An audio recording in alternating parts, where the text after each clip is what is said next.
see I've completed all of the, I think it's 67, isn't it, rounds of pattern. It's really beautiful, lovely to make. And if you look on the other side, you can see those little alternating. I've got two sort of little pale patches there, alternating little white stitches or contrast colour stitches.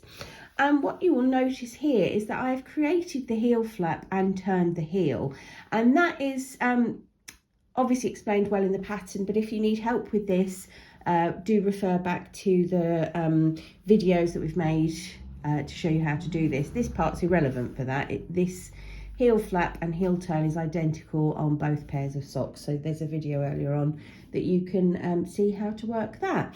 Now, I've come back at this point because there are a couple of tricky bits coming up, and once you've sort of got on your way with those, you are plain sailing for the rest of the sock. So we're going to make the gusset part, and as a reminder, or if this is your first, if you've kind of jumped straight into this and not done the stripy sock, the gusset part, you can hardly see on this, it's very clever, is this sort of part here. So if you look at my sock, this sock here, you can see if I put it sideways on, I've got this heel flap, this is the heel flap, and I've got the little underneath sort of the cup for the heel here, but I've got a great big gaping air here, and this is the gusset part. So this is what we're now going to create. Now, it's not too complicated normally. It's not really complicated now. The only thing is obviously we're working in a pattern, so we've got to incorporate a pattern as well as decreases and picking up stitches and things. So there's just a couple of fiddly bits, and I think we'll go through those together and then you'll be sorted. Right, if like me, you've worked your heel flap on DPNs, don't worry about it, because we're gonna we can knit onto that, so that's absolutely fine.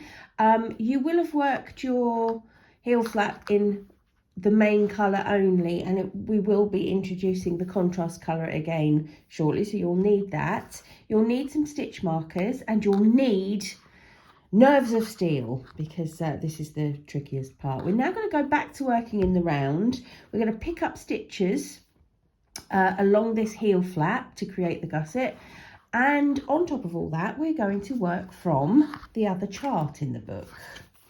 Again, we've provided these as downloads, so don't worry too much. There's 3 sizes. This is, I think, the larger one, the middle one, and the smaller one. Now the smaller one looks slightly different from the others, but don't worry about that, I'll tell you about that in a minute. What is different about these charts is we've got some extra symbols on there, and I've printed out the key so we can talk about it. Okay, so you're familiar with the top 2 symbols, which are just what you're familiar with, which is the knit. I've just said that, haven't I? Which is just knitting in whichever colour is needed for that particular stitch. So you can see there's plenty of those.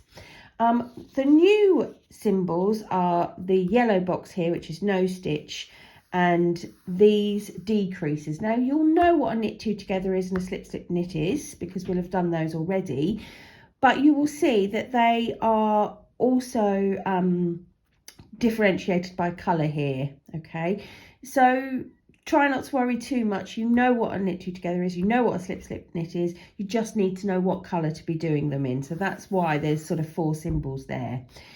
So on first inspection, this looks fairly scary, doesn't it?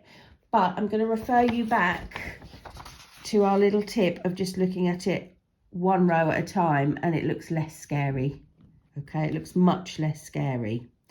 Now, the reason these yellow stitches come up, these no stitches come up, if you're not familiar with charts, you know, bear with. If you are, you can skip through this part.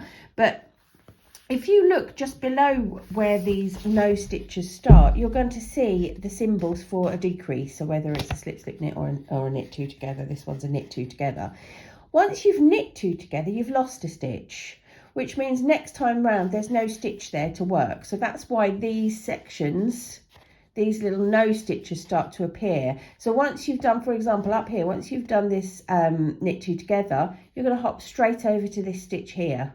Okay, this is all going to be the shaping. This is going to pull together or reduce down the gusset to start making the shaping, bringing it down towards the sole of the heel.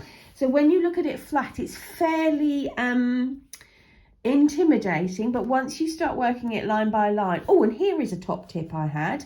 I used some washi tape. I put washi tape over the top of the next row, if you like, so I could only see the row I was working on below.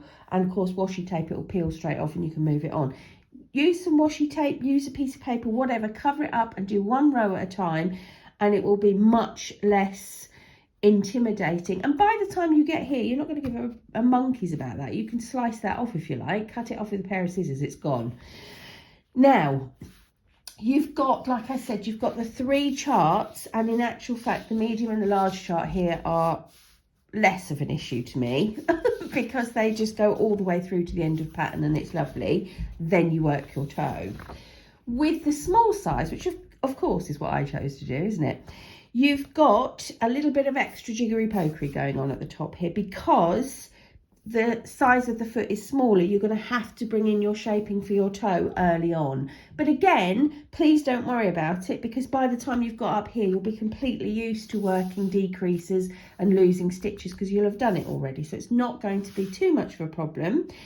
You need to start thinking about changing onto DPNs when you start to see these red lines. All right, these red lines are where your stitch markers go, and I'm not going to go through this because working the toe again is the same as we've done before in the other videos. So you can refer to how to work the toe in those videos. This time you're just working in pattern. That's the only difference. And by the time you get here, you'll be so used to working in pattern, it's pointless me sort of going through that with you. So just to recap, if you're working the small size, your toe decreases are still going to be having some pattern. If you're working the medium or the larger size of sock, your toe is going to be worked in main colour only, and it's going to be worked exactly the same as this one here, where there is a video to show you from start to finish. All right, so that is all I wanted to show you about that.